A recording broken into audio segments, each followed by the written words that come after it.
बात होगी तो सिर्फ पीओके पर ही बात होगी। आज भारत इनोवेशन के रास्ते खोज रहा है तो पाकिस्तान इन्फिल्ट्रेशन के नए रास्ते खोज रहा है। आज पूरे देश में कारगिल विजय दिवस की 27वीं वर्षगांठ मनाई जा रही है।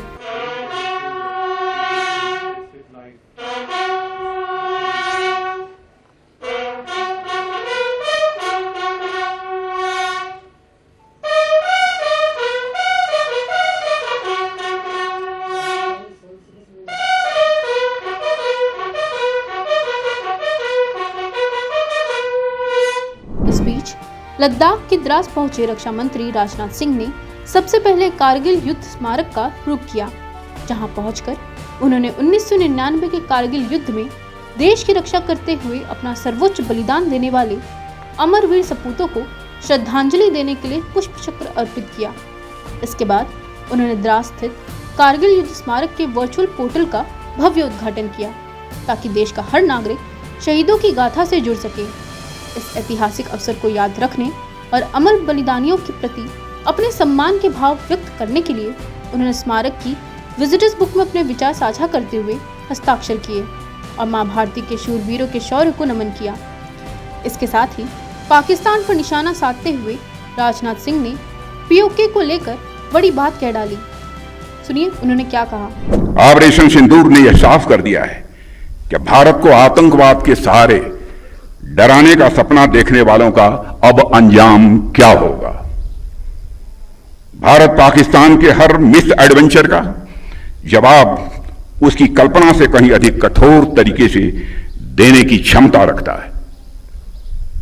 और मैं इस मंच से यह साफ संदेश देना चाहता हूं कि भारत की संप्रभुता की ओर बढ़ने वाला हर नापाक कदम का यही अंजाम होगा।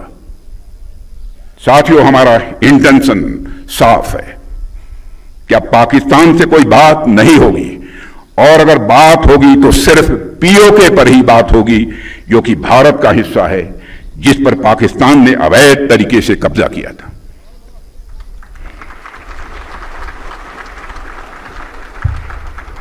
साथियों, पाकिस्तान ने इस समय आतंकवाद को अपनी सरकारी नीति का एक हिस्सा बना लिया है, और वहां पर मिलिट्री और मिलिटेंट्स के बीच का फर्क पूरी तरह से समाप्त हो चुका है।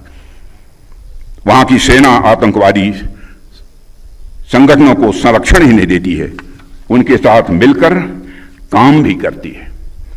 इसलिए हमने ऑपरेशन सिंदूर के समय ही यह साफ कर दिया है कि भारत अब आतंकियों और उनका पोषण करने वाली सरकारों को अलग अलग करके नहीं देखेगा।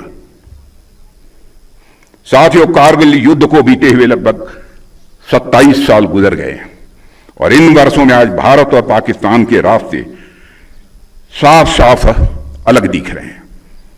आज भारत इनोवेशन के रास्ते खोज रहा है तो पाकिस्तान इन्फिल्ट्रेशन के नए रास्ते खोज रहा है। भारत चिप डिजाइन कर रहा है तो पाकिस्तान टेरर डिजाइन में लगा हुआ है। भारत स्टार्टअप इकोसिस्टम खड़ा कर रहा है तो पाकिस्तान टेरर इकोसिस्टम खड़ा कर रहा है। भारत से भी कंडक्टर्स बना रहा है तो पाकिस्तान सुसाइड बॉम्बर्स तैयार कर रहा है। भारत स्पेस मिशंस के लिए जाना जा रहा है तो पाकिस्तान प्रॉक्सी मिशंस चला रहा है। भारत अंतरिक्ष में सैटेलाइट्स भेज रहा है तो पाकिस्तान आज भी आतंकवादियों को सीमाओं के पार भेजने में लगा हुआ है। भारत दुनिया को सॉफ्टवेयर दे रहा है तो पाकिस्तान दुनिया को स्लीपर सेल्स दे रहा है। भारत डाटा सेंटर्स बना रहा है तो पाकिस्तान रेडिकल सेंटर्स बना रहा है। भारत यूपीआई से दुनिया को जोड़ रहा है तो पाकिस्तान हवाला से आतंकवाद को जोड़ रहा है। यानी हमारे रास्ते अलग अलग हैं। ऐसे में अगर पाकिस्तान अपने घटिया मंसूबे लेकर हमारी समृद्धि, हमारी प्रॉस्पेरिटी के रास्ते में रोड़ा लेकर आता है तो उसे करारा जवाब देने के लिए हमारी बहादुर सेनाएं बराबर तैयार बैठी हैं।